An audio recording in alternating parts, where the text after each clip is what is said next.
In this video, I'm going to show you how to hand hem a drapery, and I've already pressed in a double 4-inch bottom hem.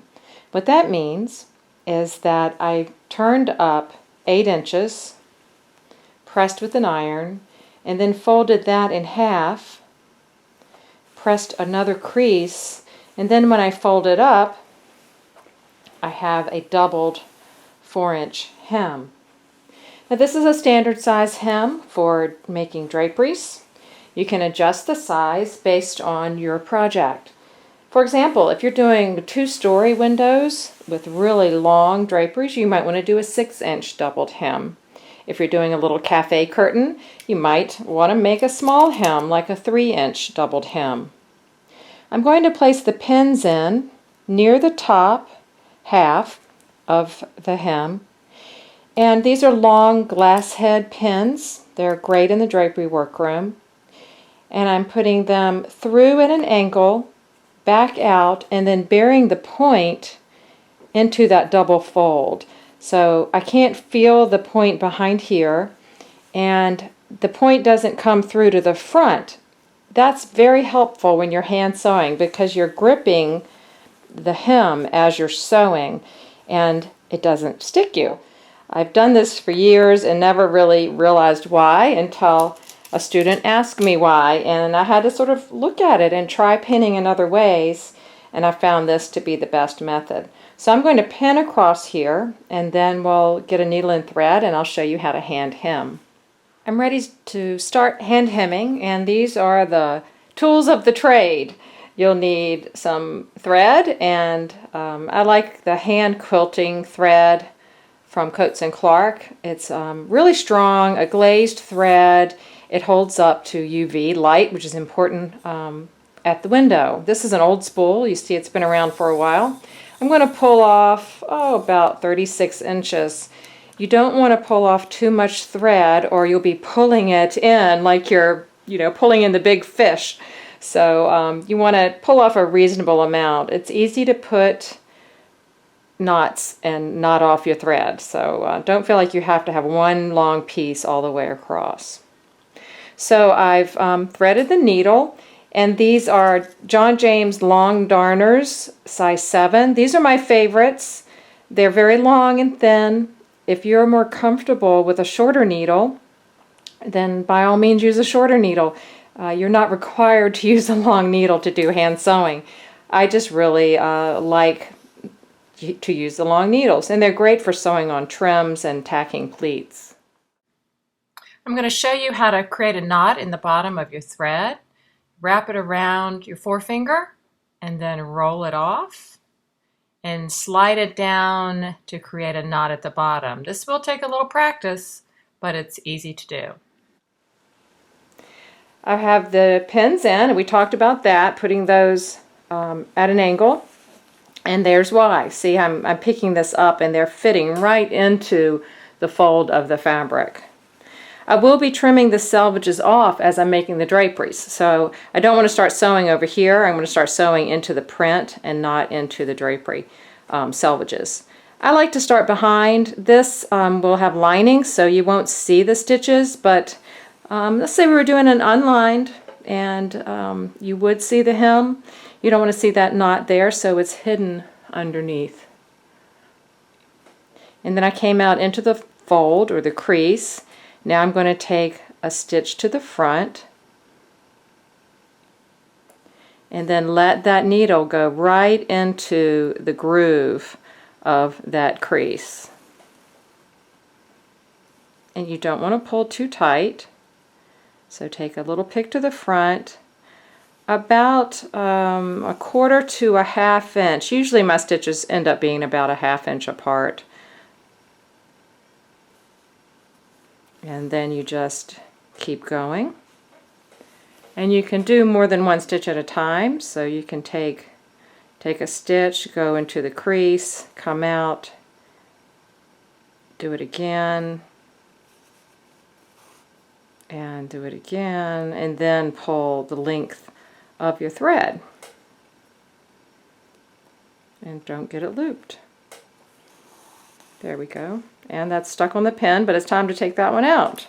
because I've already sewn that far and I don't need to leave that pin in there. So let's keep going. Hand-sewn hems really are beautiful, and the hand sewing is much more delicate and better to use on expensive fabrics. So you're not having to force it underneath of a sewing machine, presser foot, or into a blind hemmer. And if you need to take out the stitching for any reason, to let the hems down, to alter them, you have not harmed your fabric at all. You just clip the threads and it comes out. You might be wondering how durable hand-sewn hems are. They're very durable. I've never had a hand-sewn hem fall out over the years. The hand sewing is great. It really gets great finish, durable finish, and a high-end luxury look. It also doesn't pull the fabric. You don't see puckers.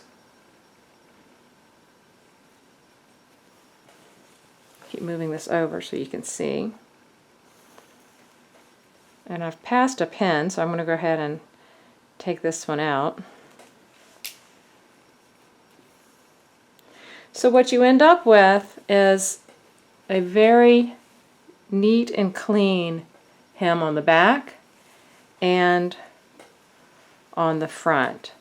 I used a white thread. This is a multicolor fabric, and the stitches did go into the print, but they're tiny little picks onto the front. And this linen cotton fabric has sort of an open weave, so it's really hard to see the stitches. In some fabrics you are going to see a little dimple, dimple, dimple all the way across. An example would be a taffeta or some kind of shiny polyester faux silk. And in that case, you might want to keep your stitches a little bit loose so that it doesn't make too much of a dimple where you're doing your stitches. So that's one technique for hand sewing. I'll show you how to knot off, and then I'm going to show you another popular hand sewing method. This is probably the one I use most often, but it is a little more time consuming because you have to be careful as you're going into that crease. So to knot the thread, I'm going to take a pick to the front, bring it back through the hem, right here where the thread came out, make a loop, take the thread through the loop, and then bring the thread around and just make one more stitch. It doesn't go to the front, but right into that little loop that you created, that little one stitch. Now that's knotted, and if you want to hide your knot, stab right beside it into the hem. We're not going to the face, and give it a little jerk, and that seats it down into the fabric. And I can find my scissors, so I will trim off the excess thread. Now I'm going to show you another way to hand hem. We'll start by putting a knot in the thread, as I did before, taking it off the end of my finger with a little twist.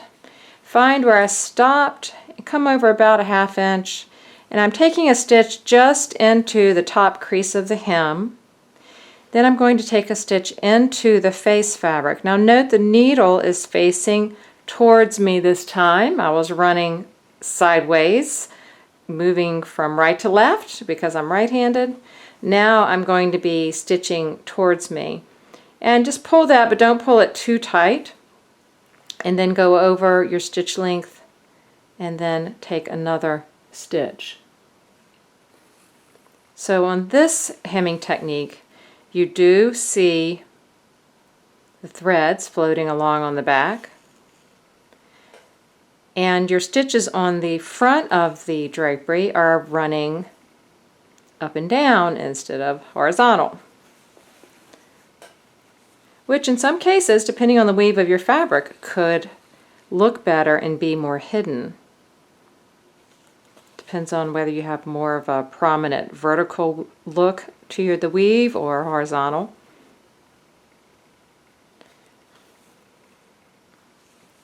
This is sort of mimics the look of a machine blind hem. It's much faster than the other hemming technique I showed you because you don't have to tease that needle into the crease at the top of the hem. So I'm sewing slow because I'm doing a demo, but you can really go fast with this technique.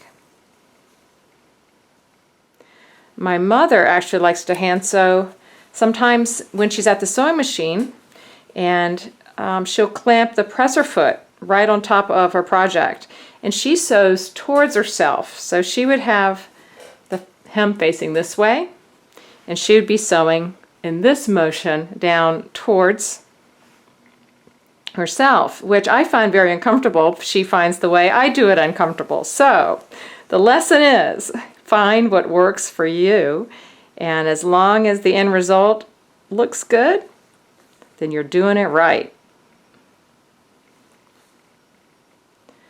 So I'm going to show you what it looks like if you pull your threads too tight. See the puckers it creates? And you'll notice that on the front. You don't want to see any puckers. And once in a while, if you feel like you're pulling too tight, go in and just smooth it out with your thumb and forefinger. Now I'm at the end of the thread, so I'm going to go ahead and knot off and show you that. Don't wait till you get down to 2 inches. It's almost impossible. Go ahead and knot off while you still have enough thread to come around and work with. I know it's tempting, especially when you're close to the end, to try to squeeze out the last of your thread. So I'm going to pick up the thread or just guide the needle underneath that loop that was created and go back into just the hem. And then, like before, I'm going to take one more stitch and then go right through the loop, make the knot, stab the needle next to the knot into the hem, pull it to seat the knot, and then trim off the excess. Now let's take a look at that hem. So it's not terribly obvious. You do see the stitches, that they're traveling along. But if it was an unlined curtain, you might want to use the technique where all the stitches are sort of sewn to the back of the hem instead of onto the front. But this is a faster method. Thank you for viewing this home deck tech how-to project. I hope you'll enjoy trying these hand sewing techniques on your drapery projects.